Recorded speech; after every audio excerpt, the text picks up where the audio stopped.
18 months after the first shots were fired, Fleet Commander Xeris made a decision that saved his life and doomed his career. He sent a message to Earth requesting a ceasefire. The Confederation Council called him a coward and a traitor, but Xeris no longer cared about their opinions. He had watched the humans turn space warfare into something that gave him nightmares. They did not just fight to win battles, they fought to make sure their enemies would never want to fight them again. President Helen Carter received the message in her bunker beneath the ruins of Denver. The city above had been destroyed in the first week of fighting, but the government had kept working from underground facilities that the aliens could not find. "They want to talk?" she asked Admiral Rick Stone, who looked like he had aged 10 years in the past 18 months. "Their fleet commander does," Stone replied, "but we do not know if the Confederation Council agrees with him." Carter looked at the casualty reports on her desk. 2 billion humans were dead. Entire cities had been turned to glass, but the aliens had paid a price that shocked the galaxy. They had lost over half their fleet and all of their ground forces. "Set up the meeting," she said, "but make sure they understand that we are not surrendering." The meeting took place on a neutral space station that had been abandoned during the war. Ambassador Jake Morrison, who had survived the destruction of the diplomatic corps, sat across from Fleet Commander Xeris. Both men looked tired and older than their years. "Your species cannot continue this war," Xeris said without introduction. "You have lost too many people." Jake leaned back in his chair. "Commander, let me tell you something about humans. We have been fighting wars for thousands of years. We know how to take losses and keep fighting. The question is, can your people?" Xeris was quiet for a long moment. "My fleet is in full retreat. Half of my ships are destroyed or damaged beyond repair. My ground forces are gone. The Confederation has ordered me to request reinforcements, but I will not send more of my people to die in this madness." "Then what do you propose?" "A ceasefire. Both sides stop fighting and return to their territories." Jake shook his head. "Not good enough. Your people came here to exterminate us. You destroyed our cities and killed our children. A ceasefire just gives you time to build more ships and try again." "Then what do you want?" Jake smiled, but it was not a friendly expression. "Unconditional surrender. Your fleet leaves our solar system and never returns. The Confederation dissolves its military forces and agrees to leave all species alone unless they ask for help." Xeris laughed bitterly. "Impossible. The Council will never agree to those terms. Then the war continues. But let me make something clear, Commander. We are not the same species that asked nicely to join your Confederation 3 years ago. We have remembered what we really are, and what we are is the most dangerous predator this galaxy has ever seen." Jake stood up and walked to the window, showing the stars. "Do you know why humans conquered every environment on our planet? Because we do not just adapt to survive, we adapt to dominate. You gave us 18 months to adapt to space warfare. How do you think that worked out for you?" Over the following weeks, news of the war spread throughout the galaxy. Species that had been forced to undergo behavioral modification began asking questions about their treatment. Races that had been considering joining the Confederation suddenly changed their minds. General Kate Sullivan led the final human offensive against the Confederation capital world. Her fleet was smaller than what the aliens originally brought to Earth, but it was crewed by humans who had learned to fight without limits. The capital world's defenses had been designed to stop civilized attackers. They were not prepared for humans who turned their own ships into guided missiles and used biological weapons without hesitation. The battle lasted 3 days. When it ended, the Confederation Council was dead and their capital city was in ruins. President Carter established the new galactic order from the ruins of the Confederation Parliament. The remaining alien species gathered to hear humanity's terms for peace. "We did not want this war," she began, speaking to representatives from dozens of worlds. "We tried to join your Confederation as peaceful members. You decided that was not acceptable." She looked out at the alien faces, many showing fear for the first time in centuries. "So let me make the new rules clear. Humanity will leave you alone if you leave us alone. We will trade with you if you want to trade. We will help you if you ask for help. but we will never again pretend to be harmless. Ambassador Jake Morrison stood beside her. His diplomatic days were over, but he had one more message to deliver. Every species in this galaxy now has a choice. You can live in peace with your neighbors, or you can try to conquer them. But if you choose conquest, you will have to deal with us. Dr. Amanda Foster released her final report on human military capabilities to every species in the galaxy. It was not a threat, but a statement of fact. Humans had developed weapons and tactics that could destroy entire star systems. More importantly, they had proven they would use them when threatened. The galaxy entered a new age of peace, but it was not the enforced peace of the Confederation. It was the peace that comes when everyone knows the price of starting a war. Years later, alien children would ask their parents about the species that lived on the small blue planet near the edge of the galaxy. The parents would tell them stories about the humans who looked harmless but could become monsters when threatened. Are they evil? The children would ask. No, the parents would reply. They are not evil. They are just very, very good at surviving, and they have chosen to let the rest of us survive too, as long as we do not threaten them. The humans returned to Earth and began rebuilding their world. They had paid a terrible price for their freedom, but they had gained something more valuable. They had earned the respect of an entire galaxy. President Carter's final speech was broadcast to every human settlement in space. We tried to be better than our nature, and that was good. But we should never forget what our nature really is. We are survivors. We are fighters. We are the species that conquered death itself and reached for the stars. She paused and looked directly into the camera. And if anyone ever tries to make us extinct again, we will remind them why nightmares evolved to look like the things that hunt in the dark. The message was clear to everyone in the galaxy. Humanity had taken its place as the apex predator of known space, not through conquest, but through the simple demonstration that they were willing to become monsters to protect their freedom. The age of forced peace was over. The age of earned peace had begun. Kepler Station was bigger than Zexith had expected. The corridors were wide and bright, filled with aliens from across the galaxy. He saw tall, thin creatures with blue skin walking next to short, furry beings that looked like living carpets. Green-scaled reptiles talked to floating jellyfish-like aliens that spoke through musical sounds.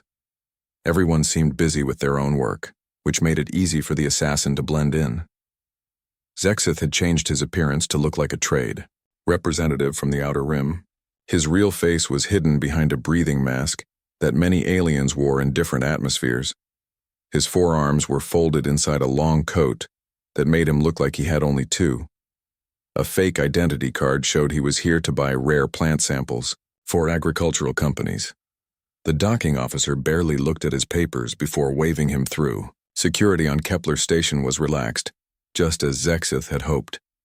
Most people here were scientists and researchers, not criminals or soldiers.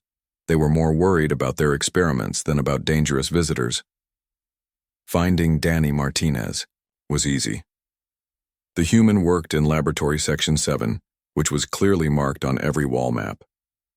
Zexith walked through the science areas, pretending to be interested in the different research projects. Nobody questioned a trader looking for new products to buy. The botanical laboratories were on the third level of the station. Long hallways led to dozens of small rooms where scientists studied plants from alien worlds. Each room had special air systems and temperature controls to keep the plants alive. Through the windows, Zexith could see strange flowers, twisted trees, and vines that moved on their own. He found Danny Martinez's laboratory near the end of the hall. Through the clear door, the assassin got his first look at the target. The human was exactly as the photos had shown him, but somehow smaller in person. He wore simple blue work clothes and safety gloves while carefully examining a purple plant that sparkled in the light. Danny worked alone, which was perfect for Zexith's plans. The human moved slowly and carefully around his plants, checking each one and making notes on a small computer. Sometimes he talked quietly to the plants as if they were old friends. It seemed strange to Zexith, but humans were known for their odd habits. The assassin spent the next 2 days learning Danny's routine. The human arrived at his laboratory every morning at 7 o'clock station time. He worked until noon, then went to the cafeteria for lunch. After eating, he would return to work until late evening. Most nights, Danny stayed in the lab until almost midnight, long after the other scientists had gone home. Danny lived in the residential section of the station, in a small apartment that cost very little to rent. He had no friends who visited regularly, no girlfriend, and no dangerous hobbies. His life was simple and quiet. He worked, he ate, he slept, and he sent messages to his family on Earth once a week. The target's only unusual habit was his small garden. Danny had turned part of his apartment into a growing space for Earth plants. He had tomatoes, flowers, and herbs that reminded him of home. Every evening before bed, he would water the plants and check their growth. It was the only time. Zexith saw the human smile. On the third day, Zexith decided to get closer to his target. He waited until Danny was alone in the laboratory, then knocked on the door. The human looked up from his work and waved him inside. "Can I help you?" Danny asked in a friendly voice. His English was clear and easy to understand, which was good, because Zexith had learned several human languages for his work. "I am a trade representative," Zexith said, using his fake identity. "I heard you work with rare plants. My company might be interested in buying samples." Danny's face lit up with interest. "That's wonderful. I love talking about my work. What kind of plants are you looking for?" For the next hour, Danny showed Zexith around his laboratory. The human explained each plant with excitement, telling stories about the worlds they came from and what made them special. There were flowers that could survive in space, trees that grew metal instead of wood, and vines that could predict weather changes. "This one is my favorite," Danny said, pointing to a small blue flower. "It comes from a planet where it rains acid. The flower can clean poison from soil and water. I think it could help fix damaged environments on dozens of worlds." Zexith found himself listening carefully to Danny's explanations. The human knew more about alien biology than most experts the assassin had met.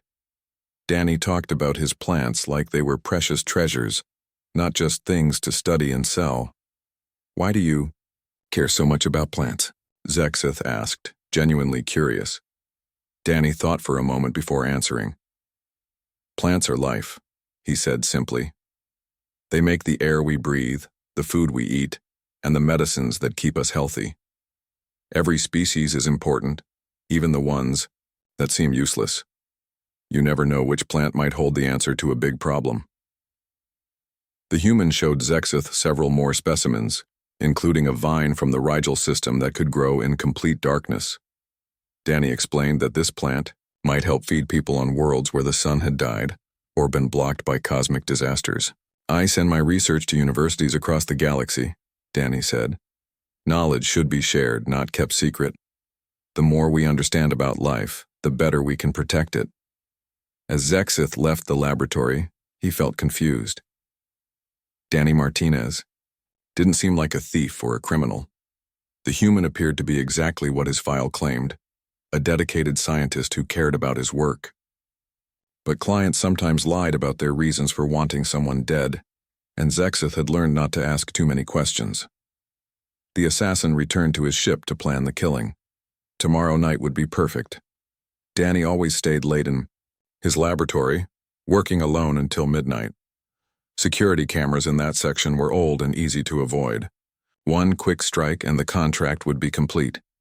But as Zexith prepared his weapons, he couldn't stop thinking about the way Danny had talked about his plants. The human had shown genuine love for his work, real excitement about helping other worlds. It didn't match the story Vaktos had told about stolen research and corporate espionage. For the first time in 3 centuries, Zexith wondered if he was making a mistake. The night shift had begun on Kepler Station. Most of the scientists had gone home to their apartments, leaving the laboratories quiet and empty. Only a few researchers stayed late to finish important work. Danny Martinez was one of them, still working alone in his plant laboratory as midnight approached. Zexith moved through the ventilation shafts like a shadow. His Vorthak body was perfect for this kind of work. He could squeeze through spaces that would trap other creatures, and his Natural stealth made him almost invisible. The station's old security system couldn't detect him as he crawled through the metal tunnels above the laboratories. He had studied the building plans for hours, memorizing every shaft and opening. The ventilation system connected to Danny's laboratory through a maintenance hatch in the ceiling. From there, it would be easy to drop down behind the human and finish the job quickly. Danny would never know what hit him. The assassin paused above the laboratory, listening to the sounds below. He could hear Danny moving around, talking softly to his plants as he always did. The human seemed completely unaware that death was waiting just above his head. Zexith carefully opened the maintenance hatch and looked down. Danny stood at a work table, examining a flowering vine under a bright light. The human's back was turned to the ceiling, making him a perfect target. This was the moment Zexith had been waiting for. The assassin dropped silently to the floor, landing without making a sound. His forearms unfolded from his coat, revealing the deadly bioblades that had killed hundreds of targets. Danny was only 10 feet away, still focused on his work. One quick strike would end everything. "Danny Martinez," Zexith said, following the old traditions of his people. "A warrior should know who was killing him and why." The human turned around slowly, showing no surprise or fear. Instead, his face looked sad, as if he had been expecting this moment for a long time. "I wondered when someone would come," Danny said quietly. "I hoped it wouldn't be necessary, but I guess I was wrong." Zexith felt confused. In 3 centuries of killing, no target had ever reacted this way. Most people screamed, begged for mercy, or tried to run. Some offered money, or made threats. But Danny just stood there looking more disappointed than afraid. "You do not seem surprised," Zexith observed, keeping his weapons ready. "I've been expecting this for weeks," Danny replied. "Ever since I discovered what Vaktos was really doing with my research." The assassin's eyes narrowed behind his mask. "What do you mean?" Danny walked slowly to a secure storage unit, his movements careful but not fearful. Zexith could have killed him in an instant, but something made him wait. The human opened the storage unit and pulled out a sealed container filled with tiny golden spores. "These are Xerian spores," Danny explained. "They come from a planet in the Xerian system, where they help dead forests grow back to life. I've been studying them for 2 years, trying to understand how they work." Zexith remembered reading about Xerian spores in his research files. They were rare and valuable, but he hadn't known they were connected to Danny's work. "Vaktos has been harvesting these spores illegally," Danny continued. "He's been paying smugglers to steal them from protected worlds, then selling them to weapons manufacturers. But he told them the spores were for medical research." The human's voice grew harder as he spoke. "The truth is, Xerion spores can be turned into biological weapons. They can adapt to any atmosphere and multiply incredibly fast. If someone released them on a populated world, they could kill every living thing in a matter of days." Zexith processed this information. If Danny was telling the truth, then Vaktos wasn't just a merchant dealing in stolen goods. He was an arms dealer selling planet-killing weapons to the highest bidder. "Why should I believe you?" the assassin asked. Danny reached for his computer terminal, moving slowly so Zexith wouldn't see it as a threat. "Because I have proof. Communications between Vaktos and his buyers, shipping records, payment transfers, everything that shows what he's really doing." The human pulled up files on his screen. Zexith could see message logs, financial records, and shipping manifests. The evidence was overwhelming. Vaktos had been lying about his business for years, selling weapons of mass destruction while pretending to be a legitimate trader. 3 days ago, I sent copies of all this evidence to the Galactic Ethics Council, Danny said. I also sent it to the Planetary Defense Agency and the Interspecies Crime Division. By now, they all know what Vaktos has been doing. Zexith felt a cold anger building in his chest. He had been hired to kill a whistleblower, not a thief. Vaktos had lied about the reason for the contract, which violated every professional code the assassin lived by. "So you see," Danny continued, "killing me won't help Vaktos anymore. The authorities already have the evidence. My death won't stop the investigation or the arrests that are coming." The human sat down at his work table, looking tired but calm. I know you have a job to do. I'm not going to fight you or try to escape. But I want you to know the truth about why you're here. Zexith raised his primary bioblade, the weapon that had ended so many lives. But something made him hesitate. Danny Martinez sat there without fear, accepting his fate because he believed he had done the right thing. The human had risked his life to stop weapons that could destroy entire worlds. You could have stayed silent, Zexith said. You could have ignored what Vaktos was doing and lived safely. Danny looked up at him with those same kind eyes the assassin had seen in the target photos. How could I do that? How could I know that billions of innocent people might die and do nothing to stop it? The question hit Zexith harder than any weapon ever had. In 3 centuries of killing, no one had ever asked him to consider the lives of strangers. Most of his targets had been criminals, politicians, or business rivals. Their deaths affected only a few people. But this human had risked everything to save people he had never met on worlds he would never see. I don't understand your kind, Zexith admitted. Danny smiled sadly. We're not that complicated. We just believe that all life has value, even the lives of people we don't know. Sometimes that means making hard choices. The assassin stared at this fragile human who showed no fear of death. Danny Martinez had no claws, no armor, no weapons of any kind. But he had something Zexith had never encountered before. He had the courage to face any danger for the sake of strangers. For the first time in 3 centuries, the galaxy's deadliest assassin didn't know what to do. Zexith stood frozen with his bioblade raised above Danny Martinez. The weapon had killed emperors and crime lords, warriors and spies. It had never failed to complete its deadly work. But now, facing this quiet human who showed no fear, the Ejab assassin found himself unable to strike. Danny sat calmly at his work table, hands folded in his lap. He didn't beg or plead or offer bribes like so many targets before him. He just waited, watching Zexith with those steady brown eyes that seemed to see right through the assassin's mask. You are not what I expected, Zexith said, his voice rougher than usual. What did you expect? Danny asked gently. A thief, a criminal, someone who deserved to die. The words felt strange in Zexith's mouth. He had never questioned whether his targets deserved their fate before. A contract was a contract. The reasons didn't matter. Danny nodded slowly. I understand. Vaktos probably told you I stole his property or betrayed his trust. He's good at making himself look like the victim. The human stood up and walked to a small window that looked out into space. The dying star behind Kepler Station cast everything in red light, making the laboratory look like it was painted with blood. Do you know what Zarian spores can really do? Danny asked, not turning around. I've run computer models. If someone released them on Earth, my home planet, every person would be dead within a week. 7 billion people gone. And Earth isn't even the most populated world in the galaxy. Zexith lowered his weapon slightly. The spores are that dangerous? Worse than dangerous, they're perfect killers. Danny's voice was quiet but firm. They adapt to any environment, multiply faster than anything can stop them, and they don't just kill people. They kill everything. Plants, animals, bacteria. They turn living worlds into empty rocks floating in space. The human turned back to face the assassin. Vaktos has enough spores to destroy 100 planets. He's been selling them to anyone with enough money.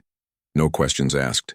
Terrorists, dictators, anyone who wants to commit genocide on a planetary scale. Zexith felt something he had never experienced before. It was cold and sharp in his chest, making it hard to breathe. He realized it was fear, but not fear of Danny or fear of failure. It was fear of what those spores could do in the wrong hands. You could have sold this information yourself, the assassin pointed out. Made yourself rich instead of making yourself a target. Danny shook his head. Money doesn't matter when entire worlds are at stake. Besides, selling information to the highest bidder is what got us into this mess in the first place. The human moved back to his work table, but not to escape or find a weapon. He picked up a small plant with silver leaves that seemed to glow in the red light. This little plant can clean radiation from soil, Danny said, holding it carefully. It comes from a world that was almost destroyed by nuclear war 1,000 years ago. The survivors planted these everywhere, and slowly their planet healed. He set the plant down gently. Every species I study has something to offer. Some make medicine, others clean pollution, and a few might even help us travel between stars faster. But they're all connected. When one species dies, others suffer too. Zexith found himself listening carefully, though he wasn't sure why. His job was to kill, not to learn about plants and their connections to other life forms. The Xerion spores don't just kill, Danny continued. They break the connections between all living things. A world touched by weaponized spores becomes truly dead. Nothing can ever grow there again. The assassin realized that Danny was trying to make him understand something important. This wasn't just about one human's life or one criminal's profits. It was about the future of life itself in the galaxy. "Why are you telling me this?" Zexith asked. "Because I think you're more than just a killer," Danny replied. "You could have killed me the moment you entered this room, but you didn't. You listened to what I had to say. That tells me you have a conscience." No one had ever suggested that Zexith had a conscience before. Assassins were supposed to be cold and emotionless, caring only about completing their contracts and collecting their payments. But this human seemed to see something in him that he didn't even know existed. "I have killed hundreds of beings," Zexith said. "I am a predator, nothing more." "Maybe," Danny agreed. "But predators in nature kill to survive, not for sport. And they usually don't kill the young or the sick unless they have to. Even predators have rules." The human walked closer to Zexith, showing no fear of the deadly weapon still pointed at him. "You kill for money, but you have professional standards.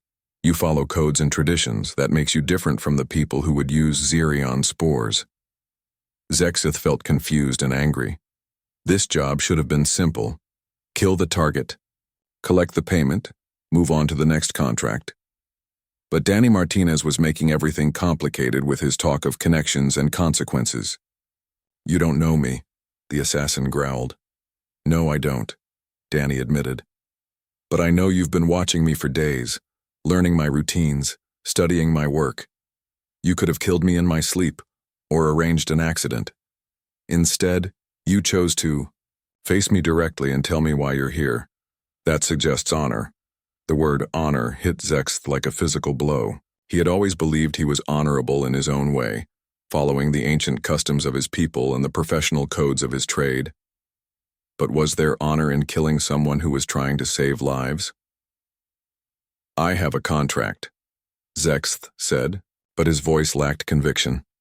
"I know," Danny replied, "and I'm not asking you to break it. I'm just asking you to think about what breaking it might mean." The human sat down again, completely relaxed despite the weapons still pointed at him. "If you kill me, Vaktos will feel safe for a while. He'll think his secret is protected. But the evidence is already out there, and investigators will keep digging. Eventually, they'll find the truth." Danny looked directly into Zexith's eyes. "But if I live, I can help them find that truth faster. I can testify about what I've seen and provide expert knowledge about the spores. I can help make sure Vaktos and his buyers are stopped before they destroy any worlds." For the first time in 3 centuries, Zexith found himself truly torn between duty and conscience, between the simple life of a hired killer and the complex world of moral choices that this human lived in every day. Zexith stared at Danny Martinez for what felt like hours but was probably only minutes. The human sat quietly at his work table, waiting for the assassin to make his choice. The bioblade in Zexith's hand felt heavier than it ever had before, as if it carried the weight of all the lives it had taken. The laboratory was silent except for the soft hum of machines keeping the alien plants alive. Red light from the dying star outside painted everything the color of blood.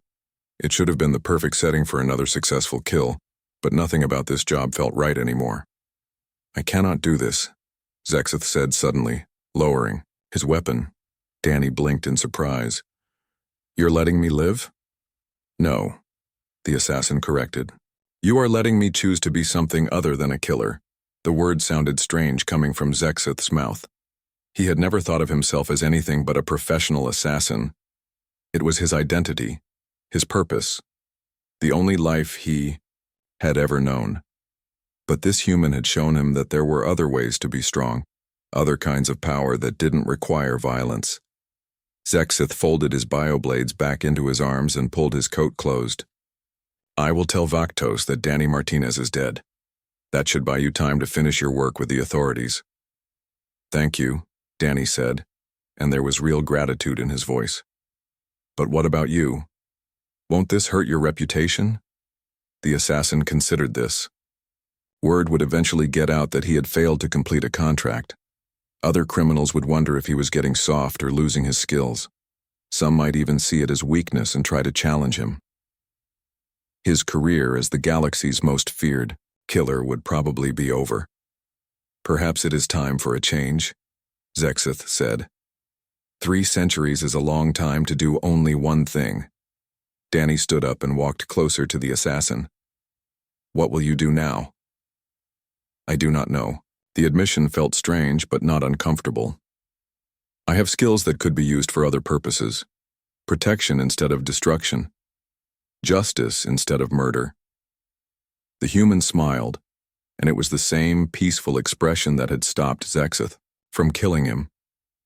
The galaxy needs more protectors and fewer killers. You could help a lot of people. Zexith moved toward the laboratory door, then paused. There is something I must know. Why did you trust me? You had no reason to believe I would spare you. Danny thought for a moment before answering. I've spent years studying life forms from across the galaxy. Every species has the capacity for both creation and destruction. What matters is which one they choose. The human gestured to the plants around them. Even the most poisonous flower can be used to make medicine if you know how. I believe that someone who follows codes and traditions, someone who announced himself before attacking, might also have the capacity for mercy. You risked your life on that belief, Zexith pointed out. Yes, Danny agreed. But if I was wrong, at least the evidence against Vaktos would still reach the authorities. And if I was right, maybe one killer would become one protector. Sometimes the biggest risks have the biggest rewards. Zexith felt something he had never experienced before. It was warm and light in his chest, the opposite of the cold fear he had felt earlier. He realized it was hope, the feeling that the future might be better than the past. The Galactic Ethics Council will want to question you about Vaktos, Danny said. You probably know things about his operation that I don't. The assassin nodded. I will contact them tomorrow. It is time. I use my knowledge to help instead of harm. As Zexith reached for the door, Danny called out to him. What's your real name? I mean, I know you're called Zexith, but that sounds like a title or a code name. The assassin paused. He hadn't used his birth name in over 2 centuries. That name belonged to a young Vorthak who had dreams beyond killing, before violence became his only skill. Kethra, he said quietly. My name is Kethra Zexthon. Thank you, Kethra, Danny said, for choosing to be more than what others expected you to be. The former assassin left the laboratory and walked through the quiet corridors of Kepler Station. Most of the residents were asleep, unaware that a confrontation that could have changed the fate of worlds had just taken place in a small plant lab. Kethra returned to his ship and sent a coded message to Vaktos. The message was simple. Contract completed. Target eliminated. Payment expected within 24 hours. It was a lie, but it would keep the merchant from sending other killers after Danny while the authorities closed in. Then he composed a longer message to the Galactic Ethics Council, explaining everything he knew about Vaktos's operation and offering to testify against his former client. It felt good to use his inside knowledge of the criminal underworld for something positive. As his ship left Kepler Station, Kethra thought about the strange human who had changed his life. Danny Martinez was physically weak by galactic standards with no natural weapons or armor, but he had shown a kind of strength that was more powerful than any bioblade or energy weapon. The human had been willing to die to protect people he had never met on worlds he would never see. He had risked everything because he believed that all life had value, that every species and every individual mattered. It was a kind of courage that most warriors could never understand. Kethra realized that this was what made humans truly dangerous. Not their technology or their numbers, but their willingness to sacrifice everything for principles that most species only talked about.